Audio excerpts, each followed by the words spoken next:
When disaster strikes, countries are thrown into disarray. Into this gap, aid flows. The world believes aid is used to rebuild the lives of those most in need. But is this the truth? My name is Antony Loewenstein, and I'm an independent journalist and author. For more on this and where it may well lead, let's speak with Antony Loewenstein. But we shouldn't forget one very important point. One, talking earlier about the international fallout from what's happened in the UK. These issues didn't suddenly become serious when Trump became president. He's going to make things a lot worse. He's going to make disaster capitalism on steroids. But ultimately, these issues have been around for 30, 40 years. I've spent the last decade listening to frustrated voices around the world. They are hell-bent on destroying the Haitian state and turning us into a collectivity of beggars. I've seen people and corporations making money from misery. We have a lot of great people working for our government, but we've given them a box of broken tools. How disaster capitalism takes over. But what happens when the profit motive enters the aid equation? When aid in politics meets business, who really gains from the multi-billion-dollar industry? My journey takes me across the globe and through a murky world inhabited by governments, non-government organisations, and secretive businesses. In Afghanistan, Haiti, and Papua New Guinea, the story of disaster capitalism unfolds.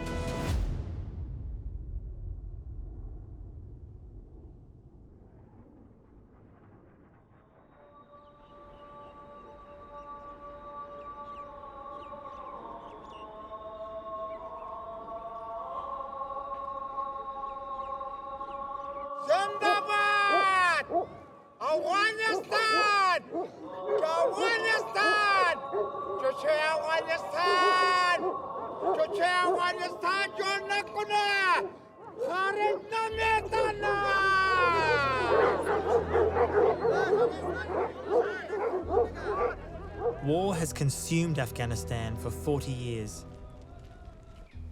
Decades of conflict have left the government almost entirely dependent on international aid.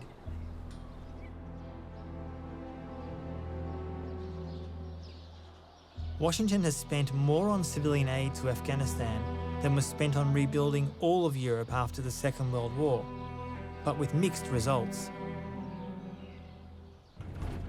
Aid has increased the power of insurgents, criminals and strongmen who undermine the fragile state.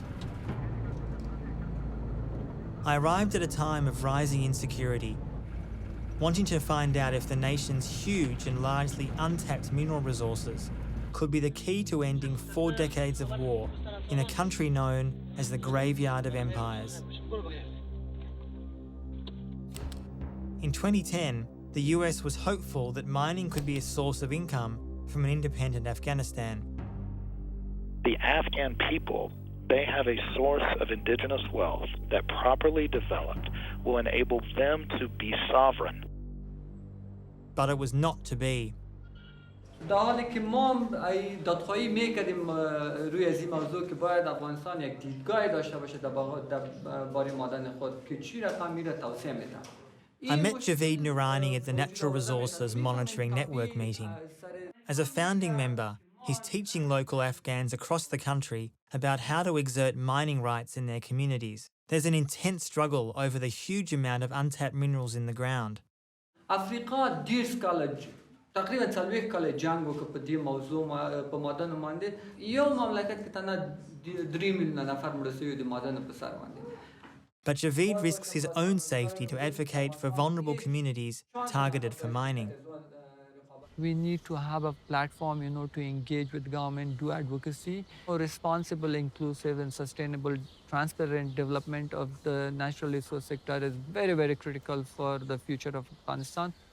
Unless we do it this way, we will not be able to diversify the economy, we will not be able to share benefits with the poorest of poor. 35 MPs in this government that I can name, are involved in the illegal extraction of mines.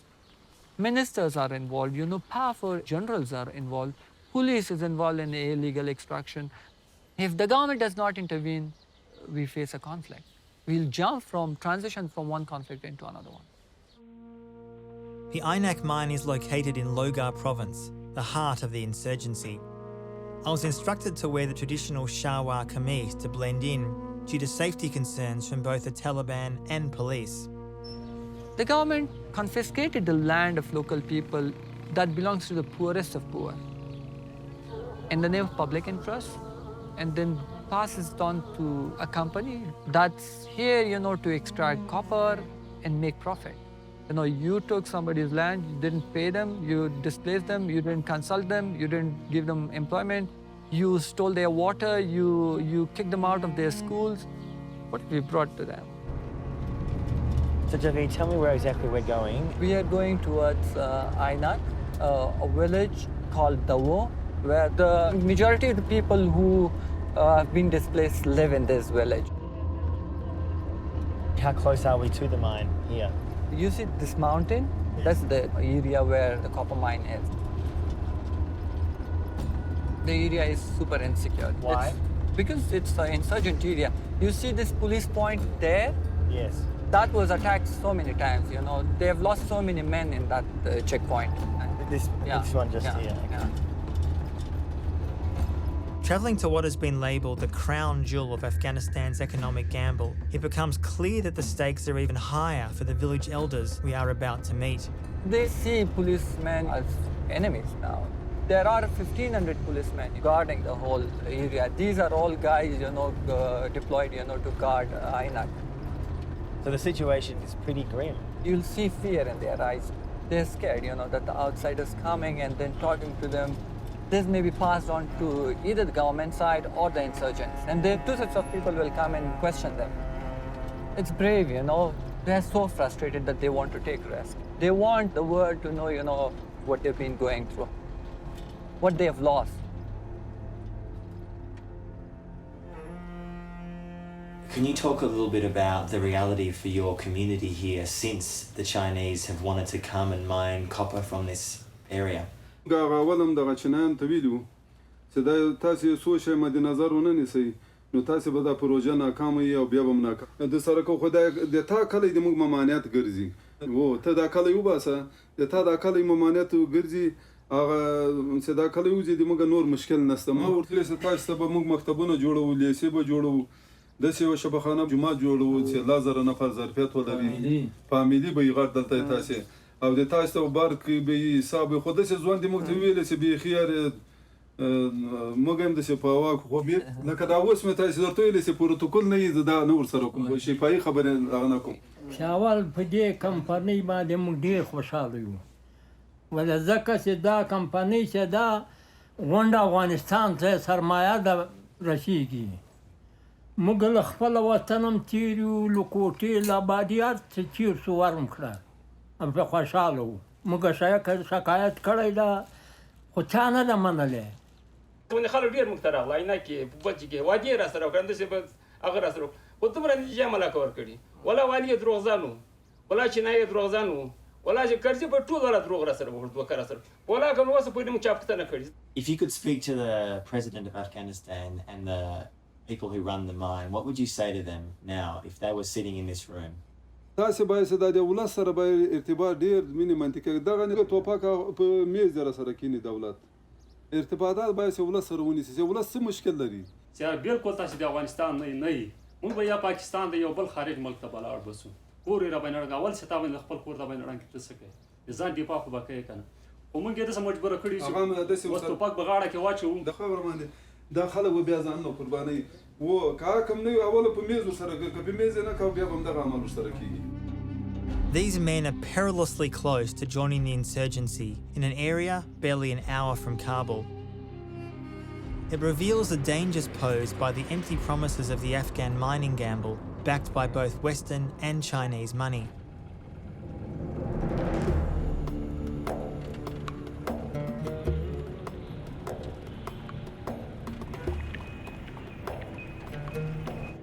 While the elites fight from their secure compounds for political influence to control resources, the economy is on the verge of collapse.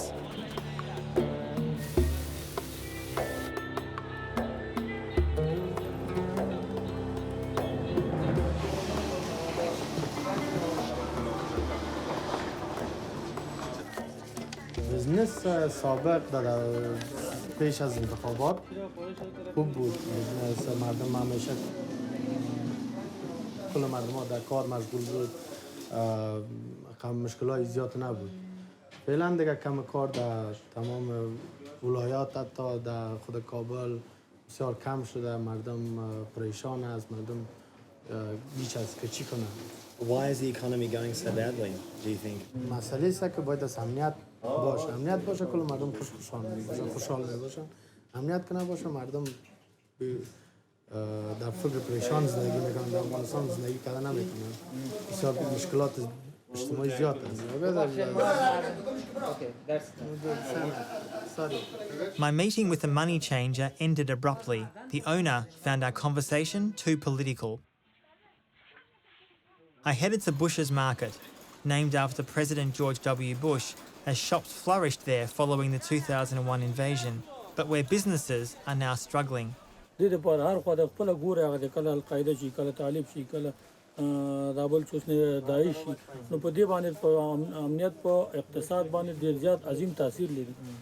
And do you think that that situation will get any better, or are you worried it's going to keep on getting worse?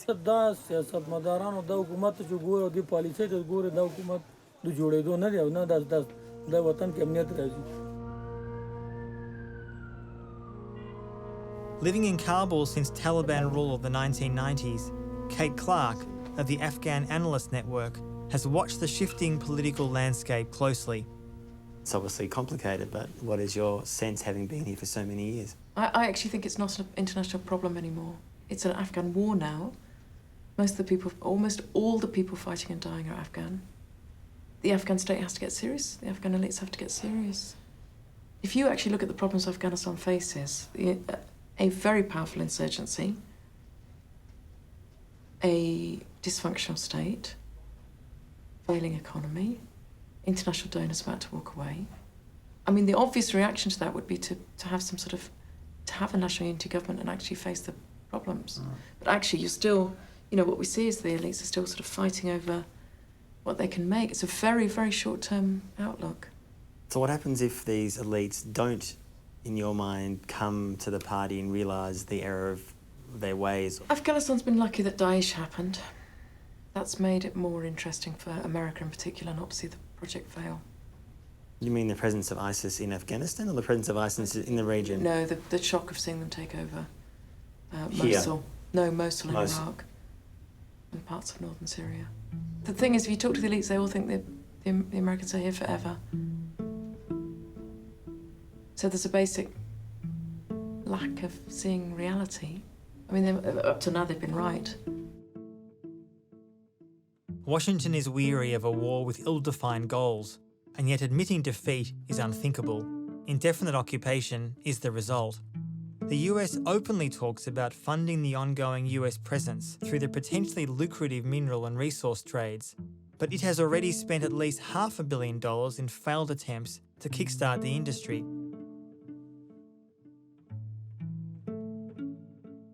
What would you say to someone who says the odds are against Afghanistan doing this well? I agree. Sometimes, it's much better, to keep the resources underground than above ground. But I think we no longer have the choice. We have the international still, the engagement is still intense. With their help and with the leadership we have right now. So you're still optimistic that Washington can play a more positive role? Absolutely. It's like the role is so essential, a positive role, I mean. If they don't, you will see fragmentation of Afghanistan. The powerful warlords will take over the sector. Before leaving the country, I visited the Ministry of Mines, where Javeed worked, to try and get a comment about the resource industry. We had requested interviews months beforehand, but on the day it was difficult to find even one government employee in the building who would speak. There is one last option, is the chief of staff to the minister. He is just in the same corridor. Come out to his office when one of you go there. Oh.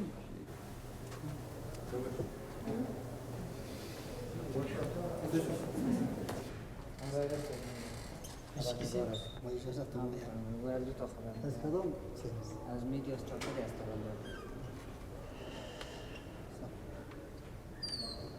we'll see. Oh, hello. That's okay, thank you. Salam. Salam. Hi, Antony Loewenstein. Nice meeting you. We really have been told that we could speak to somebody on the record from your department. We were told we could speak to the minister. Then we're told he's away. Yeah. The deputy was away. The deputy was unavailable. Everyone was unavailable. Yeah, because the actual thing is that His Excellency was having a trip, which was planned before. Right. So I guess we wanted to ask if there was any way we could have 5 minutes, 10 minutes with somebody in a senior position here who could say something about what the plan is for the Guinea government, what your view is about the INAC mine, what the view is about the oil and gas up north, something. Check with our spokesperson or with the media department? Yeah, the spokesperson is not there, he resigned, you know. I think. Yeah, but there is somebody else. Mr. Afif. Yeah, I guess there's a degree of internal chaos, isn't there?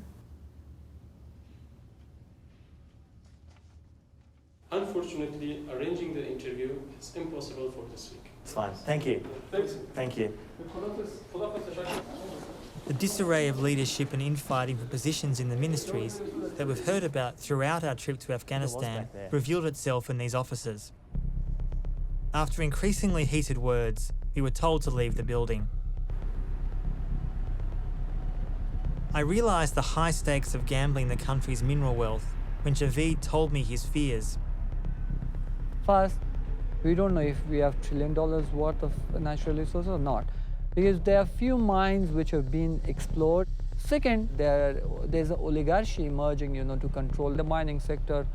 They've entrenched themselves.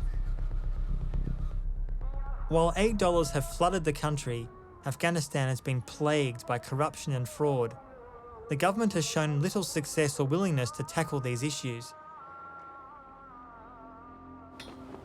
But in Washington, a small team is beginning to shed light on where the largest reconstruction investment in US history has gone. The man given the job is John Sopko. He heads up SIGAR, the Special Inspector General for Afghanistan Reconstruction. Make certain you get a picture of the badass coffee. That was the beginning of the Vice article. The brief I got from the White House was very brief. Fix it and fix it fast. Right. And good luck. Call us if you need anything. And so that's basically been it since 2012. We've now spent over $113 billion just on reconstruction alone, which is more than we spent on the entire Marshall Plan. Should it have started earlier? I mean, the war started in 2001. Probably should have. At the time we started, over half the money had already been spent. In your comments, you said this is one of the worst programs that you have investigated in Afghanistan. I believe you said the most waste, the most fraud. When were you first made aware of it?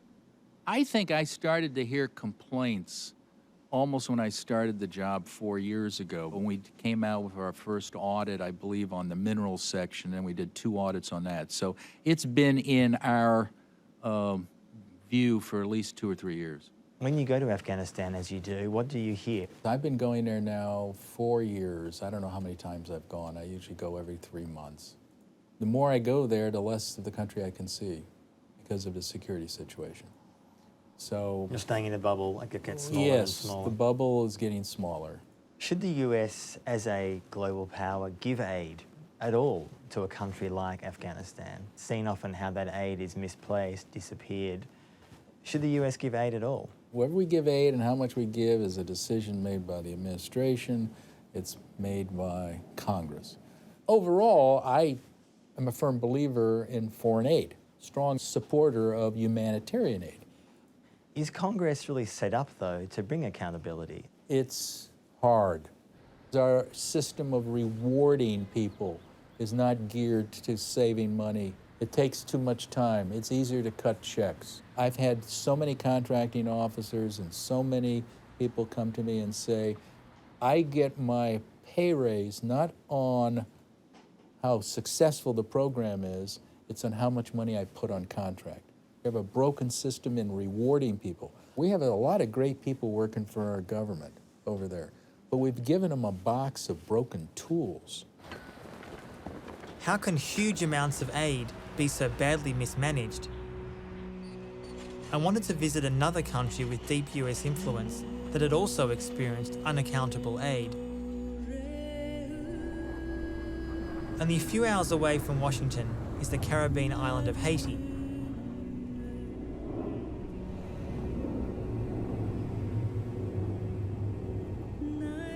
In 2010, it was hit by the worst earthquake of recent times. Once the Pearl of the Caribbean, it was already considered the poorest country in the Western Hemisphere.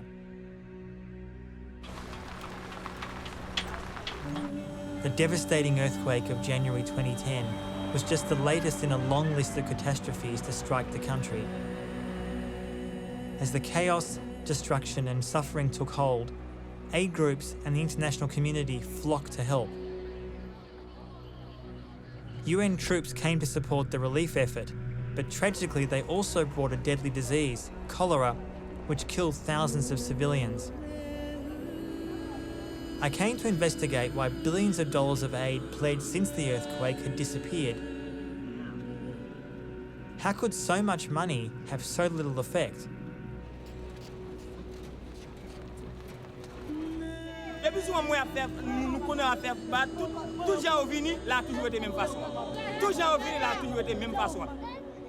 What happened after the earthquake in 2010, where you see this country is like a republic of NGOs, where most of the humanitarian aid or economic aid has to pass through those NGOs. And then when you look at the situation of the people, the masses of the people, you haven't seen any change yet. So you wonder what is happening.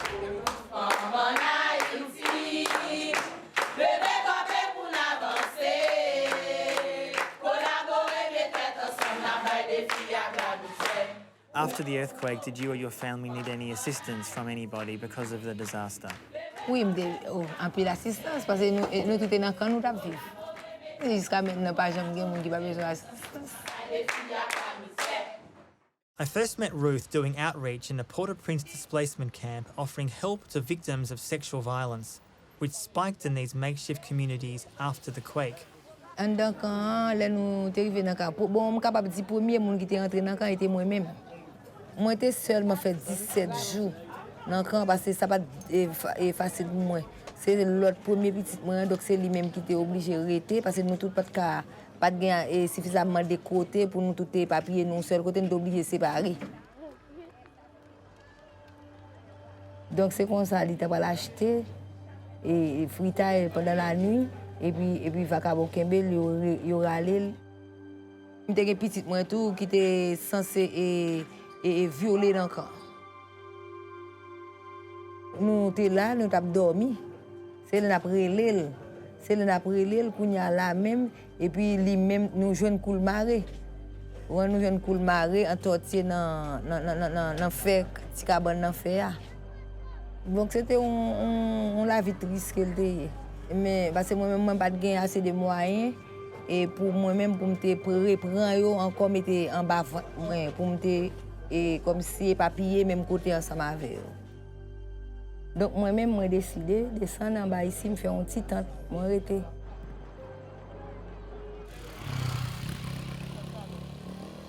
Good afternoon. After the earthquake, the Haitian government introduced a reconstruction plan at an Invest in Haiti forum. Housing for civilians was not on the agenda. On behalf of President Michel Martelly and the government of Haiti, and as Haiti's foreign minister, I want to wish you a warm welcome to Haiti. The president announced that Haiti is open for business. This policy has been pushed on the Haitian people before by its own government and Washington. The target this time was clear. This government is serious about your investment, nurturing it, protecting it, and we are, with any doubt, the most pro-business administration in the history of this country. I met with Patrick Eli, leading aid critic, who is concerned about the growing influence on Haiti by international organisations.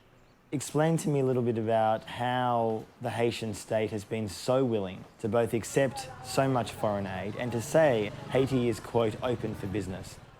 When they say Haitian is open for business, they are defining a concept, whereas this country is going to be run like an enterprise. This new concept of business foreign policy, business democracy, scares me to death. In an upmarket Port-au-Prince hotel, I received a glimpse of Open for Business, where representatives of the Finance Ministry pitched their plans to foreign and Haitian business leaders. Bonjour tout le monde. Ça va bien? Tout le monde a pris son petit café? Tell us about what this conference is all about. It is designed specifically to attract foreign direct investment within Haiti. Businesses are created, jobs are created, and in this way there will be more foreign investment coming in than more foreign aid. Aid will perpetuate aid. We have perpetuated poverty. And now it's time to get Haiti back to a free market system. Then it won't need the aid. I travelled to the north of the country to visit Caracol, a massive industrial park built with the full support of the US State Department. In northern Haiti, the new Caracol Industrial Park is a landmark project that captures an integrated, sustainable approach to economic development. The State Department, who oversees US aid, decided where the US pledged $10 billion would be spent on earthquake reconstruction. Construction is underway on a new settlement in the area with more than 1,200 homes designed to withstand hurricanes and earthquakes, each with electricity, potable water, and flush sanitation. The Caracol project was by far the largest undertaking by then Secretary of State Hillary Clinton. But its location in the very north of the country was completely unaffected by the quake. To try to understand how these decisions were made, I met with both aid critic and insider Timothy Schwartz, who has lived in Haiti for the last 20 years. Caracol, when the Koreans came in and expressed some interest, they then did, and the US State Department invited them in, they came back with a list of 10 reasons why they wouldn't invest in Haiti. And the US State Department went to them and said, no, you've got to invest in Haiti, and created a sweetheart deal. But they gave them all these breaks, millions, if not over $100 million worth of different kinds of incentives. When you say they, though, in other words, they told the Haitian government this is how it's going to be. The Haitian government doesn't have anything to do with it. It's all like a direct negotiation between the United States and this, the Korean entrepreneur about investing in Haiti. About 500,000 Haitians, men, women, and children, will benefit from this project. That is 1 in 20 of all the people who live in your nation. The U.S. government is a facilitator of U.S. business. I mean, that's why they exist overseas. In the United States, they provide services to U.S. citizens. Overseas, they provide services to U.S. business interests, corporations. That's the only thing they understand. They don't understand opportunities in Haiti or the economy in Haiti. They understand one thing, that's big business, that's factories, that's offshore assembly sector. When you talk about disaster capitalism and the capitalists coming in and sweeping up after a disaster and taking over, they don't need a plan, because those are the interests that prevail, and they're going to get their way if something doesn't counterbalance them. And the biggest problem is that the Haitians are supposed to be the recipients of development. They're not participating in the process. We alienated them. One only has to look to the government industrial park system to see how foreign aid is failing the people of Haiti. The factories cater to foreign companies, employing nearly 20,000 people, making roughly $5 a day.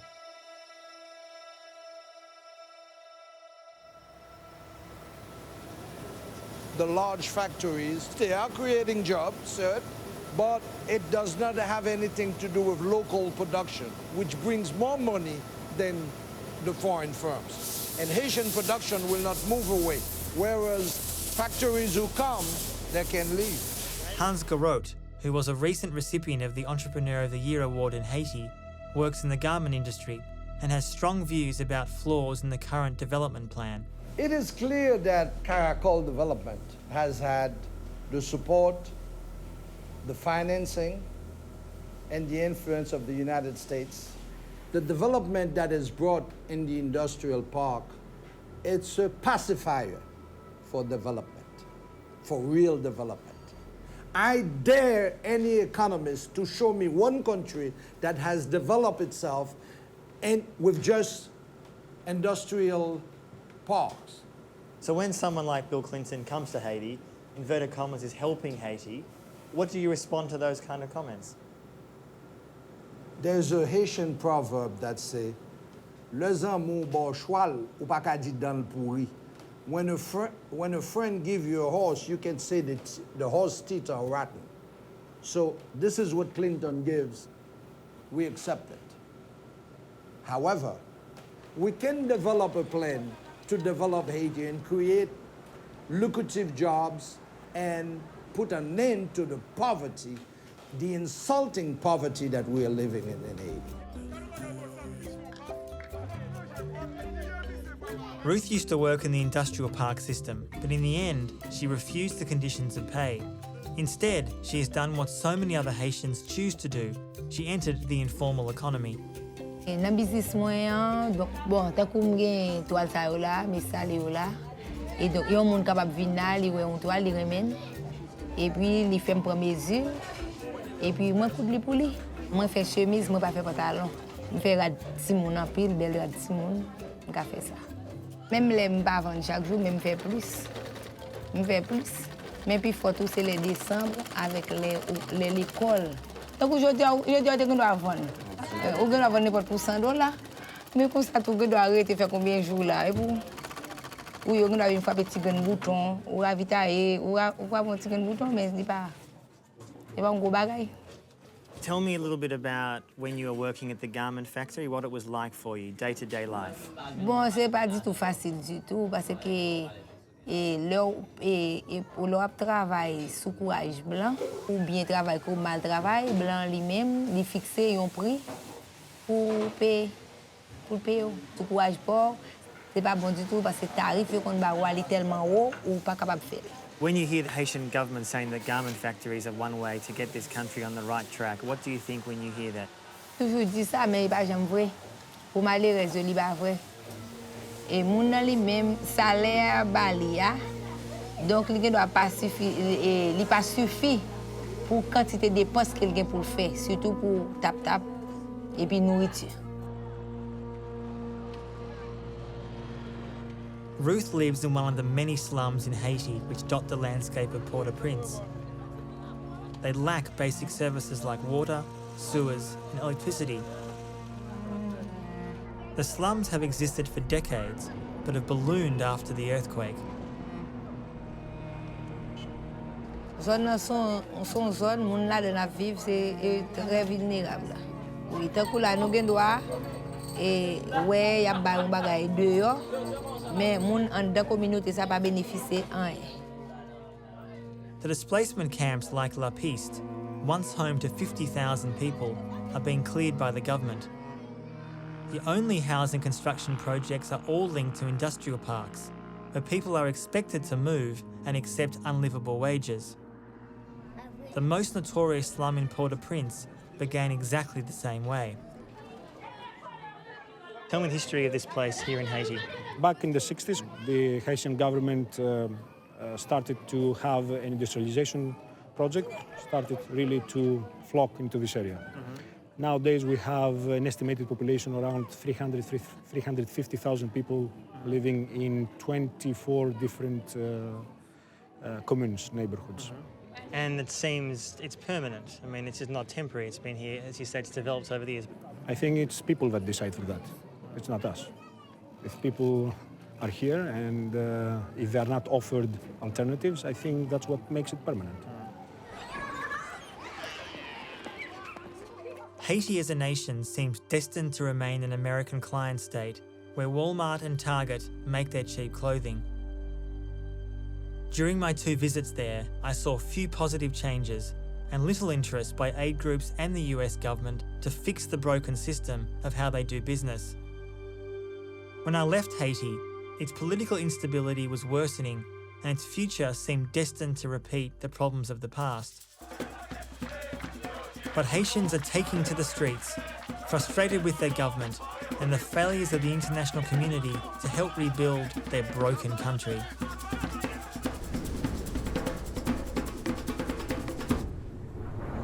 A world away in Papua New Guinea, similar questions of how to balance foreign investment are playing out.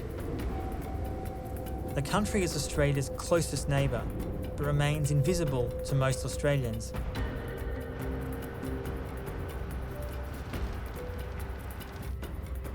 The people of this island are blessed with immense natural resources, but after decades of exploitation by multinational companies and corrupt local governments, they have seen little return to them. I came to investigate if the island of Bougainville in Papua New Guinea can break the cycle of disaster capitalism or tragically start it again. This post-apocalyptic landscape was in the 1970s and 80s one of the world's largest open-pit mines. The Panguna mine was operated by the British and Australian company Rio Tinto. During operation, it was 7 kilometres wide at its broadest point. It has over 1 billion tonnes of copper and gold still in reserve. It's just painful when you look at it. Just thinking of people who own this land once were depending heavily on this land for food and everything. I met many people who told me their stories about the mine. It is not the same as what it used to be in the 1960s. I used to walk around here in the 1960s. And what's it look like then? It was beautiful, all green. There were plenty of fish in here. These are the tailings, or the waste, that remain once the copper is separated from the rest of the rock. Once a mountain stood here, but it was dumped into the river, causing devastating pollution in this vital water source. Erosion and environmental pollution were common, and the tailings extended 15 kilometres to the sea. Birth defects started appearing on the island, and the flying fox became extinct. Basically nothing is growing here, right? I mean, this is essentially just remains polluted and has for 30, 40 years. Mm-hmm. The further you go, the wider it becomes.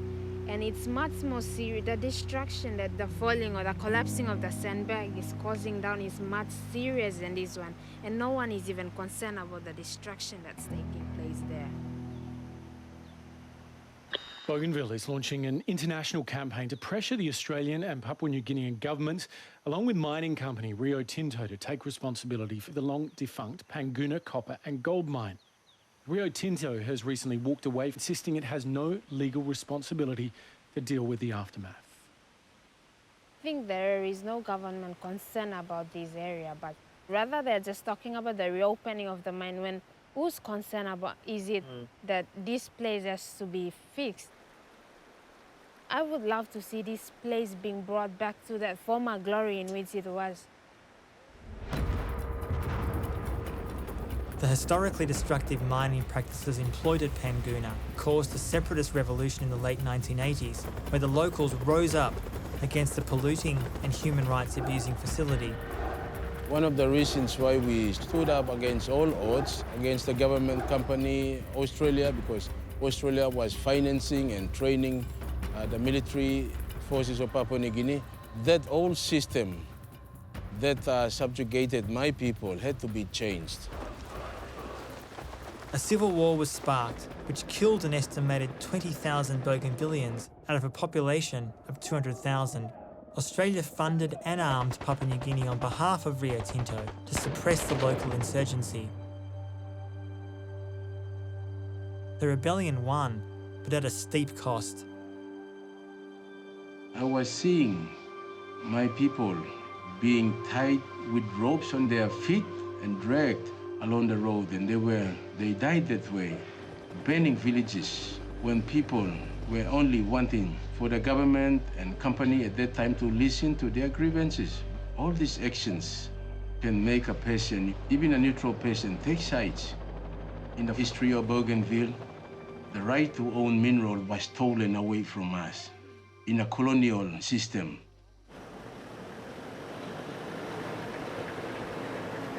Young leaders like Thor Neureiter embrace their personal stories to help end the vicious cycle of aid dependency.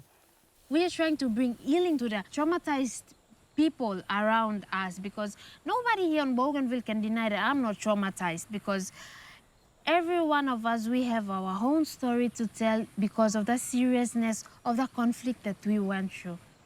Everything after 1993, I can really remember. Well, that was after my dad got shot, and life is just terrible. Because I can remember Bougainville Revolutionary Army people coming frequently to our village with bad intention. Thor Neureiter took me to the location where her father had an encounter with the Bougainville Revolutionary Army. They wanted to know why he was away from the community, and more importantly, why he returned. They took the issue onto their own hands and they dragged him away from where the elders and chiefs were trying to question him. And there were more than 20 army here, fully armed with guns. And they started whipping him with the guns barrels, and one of those army got up and he fired the gun. My father died. The devastating loss for Thor Neureiter and her family has driven her to become a leader in the community. She took me to visit other graves that cover the landscape. It is an important story to tell, because even though he's a simple man and after he died, there's no reconciliation as yet. And thousands of innocent lives lost. And the curse was placed here by this family. To them, they feel that restoration of such people should be the first thing that should be, prioritized by the government as well as the company if they are to talk about the reopening of the mine. What happens if there was some kind of reconciliation or compensation? Do you think then you could imagine the mine returning to Bougainville? So the question is, what should we do first? I want reconciliation to come before every other discussion, whether it means independence, whether it means referendum whatsoever, or the reopening of the mines.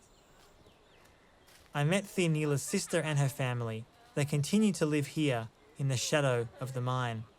When meals are prepared, everyone comes together and then we just sit around and chat and gossip and yeah, something like that.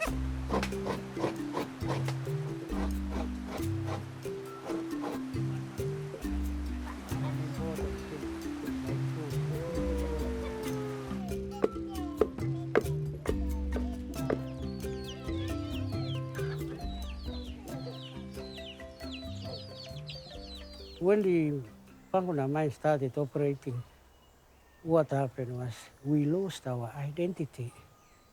We lost our birthright. And I don't know at this moment who can restore that identity. That joy that our ancestors used to enjoy, the life they live, it's no more because of the mine. Today there is talk of a return to large-scale mining. It's one of the most contentious and emotive issues. When visiting Bougainville, it was rare to meet anybody who wanted large-scale mining on the island, especially under the current circumstances. There are moves in Australia and the Papua New Guinea government and the Bougainville government and the company to reopen the mine as soon as possible. And how do you intend to deal with those moves? Me personally, I welcome the move, but they are coming at the wrong time. When the people are empowered, they can be in a position now to invite a developer, whoever, foreigners, to come and share our wealth with them. Papua New Guinea, which only became independent from Australia in 1975, receives more than $500 million annually from Australia, and much of this disappears into corruption.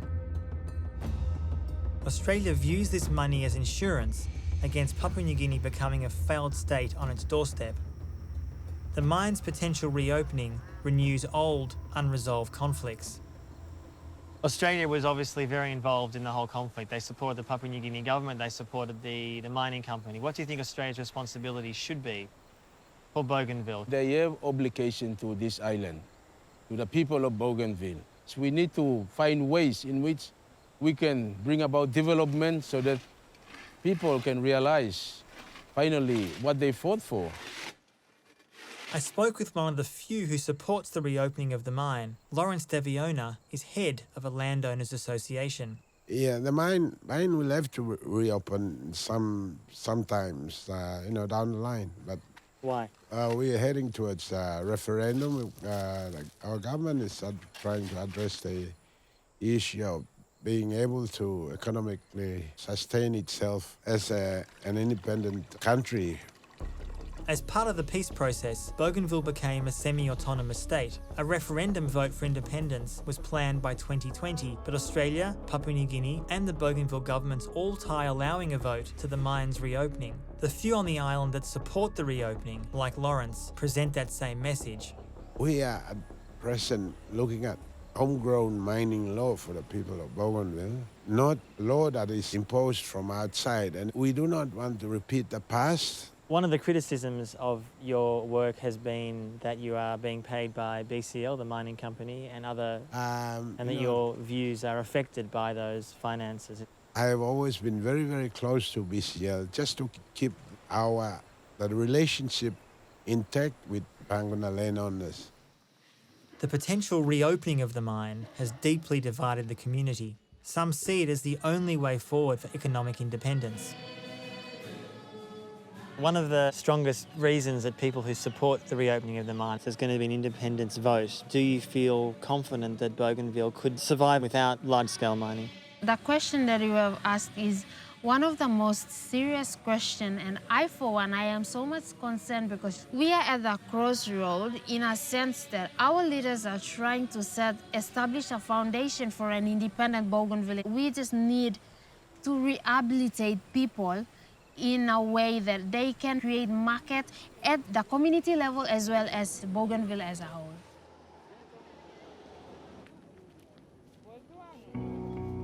Whether this new generation of young leaders can solve the problems is unclear, but there are increasing calls to reopen the mine. Any new independent country, its future relies on its youth.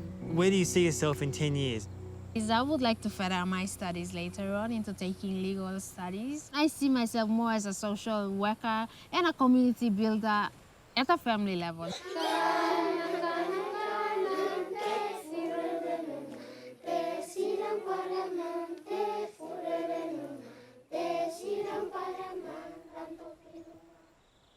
Thionila faces growing threats against herself and her family for being so outspoken against the return of big mining. Since I last visited these countries, they've become even more rocked by economic chaos. In Afghanistan, Javid is currently working on an anti-corruption task force. This new job has only deepened the threats against him.